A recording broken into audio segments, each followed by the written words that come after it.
Welcome to this episode of our book read through Elon Musk, Woke Messiah by Elliot. We left off on this page. We start off with a Bertrand Russell quote that reads, "We know too much and feel too little. At least we feel too little of those creative emotions from which a good life springs." Yeah, it's kind of that that relation between logic, thought, and emotion, especially those good, childish, positive emotions that logic can at times seem to push away. We have the album blurb from 2040 that reads, "What are any of us but our belief systems? Interacting with the environment and others, constantly changing and changing others, a solid foundation surrounded by a malleable shell. Constantly in flux, very little is set in stone. It defines how we think and act. Our only possession, we should protect it mightily, protect what it interacts with, how it changes. I fear I am too often careless with mine, or perhaps you can only care for it so much." And in bold it says, "Are our belief systems constantly in flux?" Yeah, I think you're always learning, you're always molding what you think and believe. Some days you wake up and maybe feel completely different, although what you portray to others might be a little bit more, might not change as much because you're trying to portray a certain image maybe. Then it reads, "In the past, civilizations have fallen while others have risen. As we become more connected as a planet, can we help but to rise and fall together?" Interesting. So, yeah, and in fact, in the past, it seems like one civilization falling, it fell because maybe it was conquered by a rising civilization. But as we do become more connected,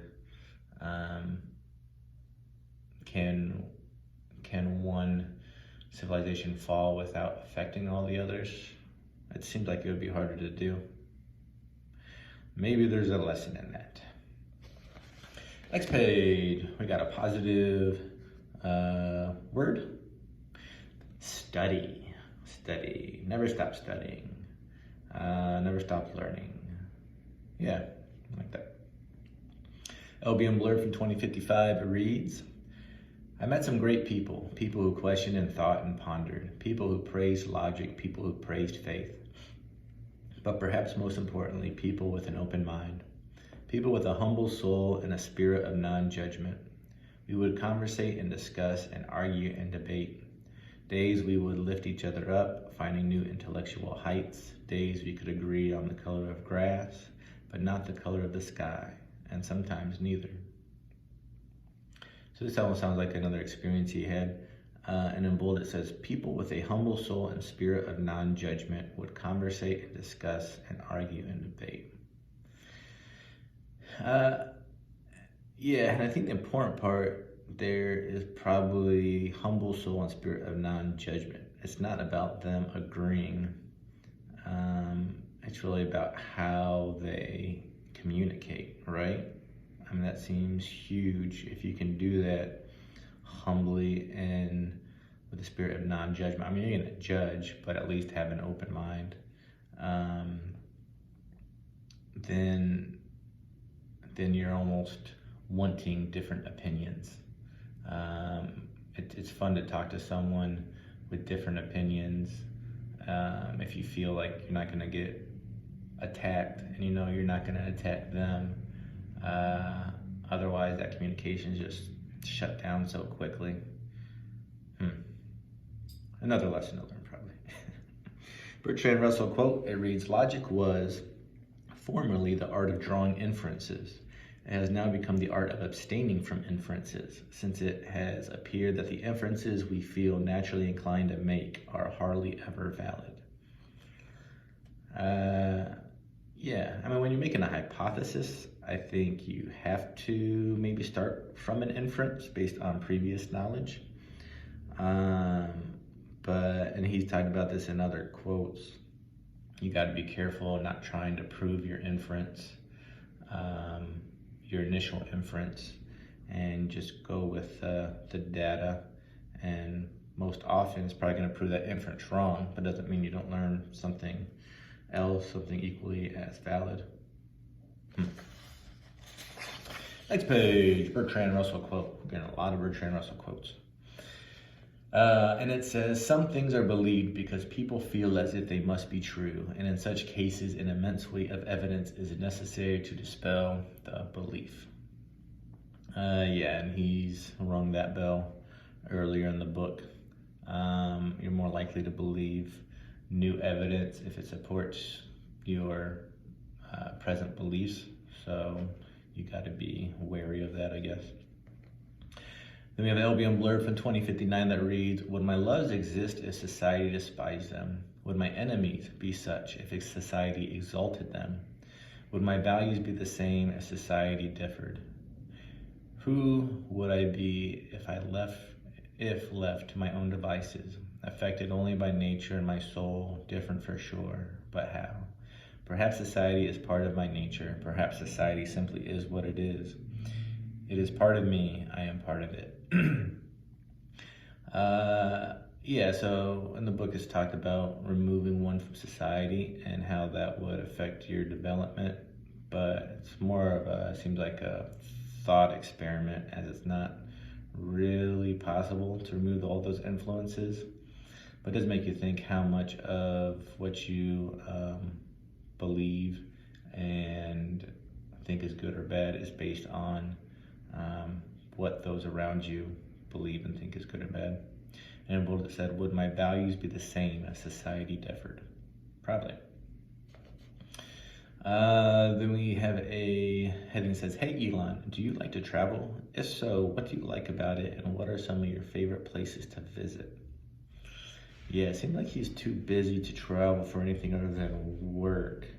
But it would be interesting what places he would like to visit and why. What do you like to learn from that? Next page. It says, will Martians develop their own accent, sayings, cuisine, culture, etc.? Yeah, they would have to, right? Yeah. Thinking about that the other day. Thinking about being on Mars and without much of an atmosphere and the light pollution, like the views of the universe have just got to be awe-inspiring. Then we have Albion Blur from 2078 that reads, I learned to stretch and breathe and relax. I had time to think and question everything. I had very little, a forced monastic life. I found I needed even less. I perfected the basics of life. I judged the way I ate and breathed and walked.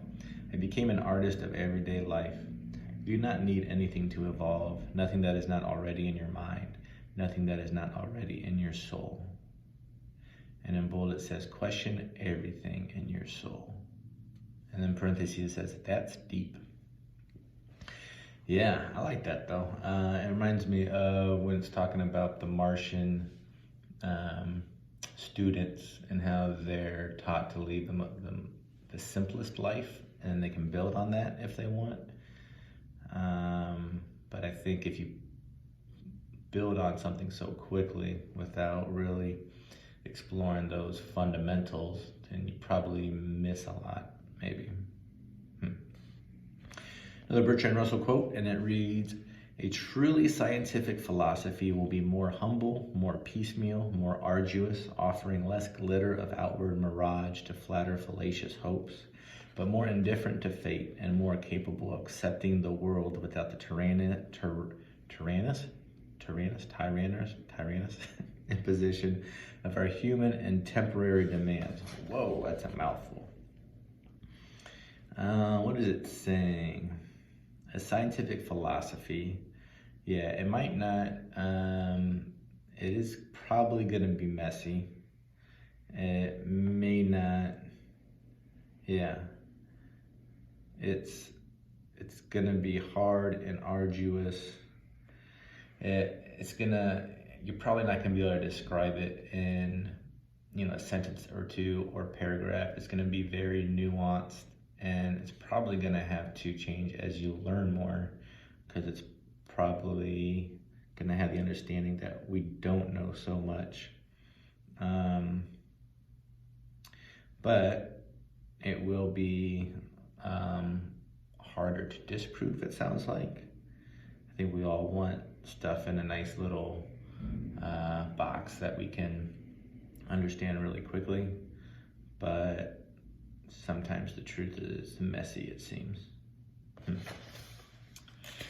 And that is where we will end this episode. Join us for the next episode, and until then, have a great day.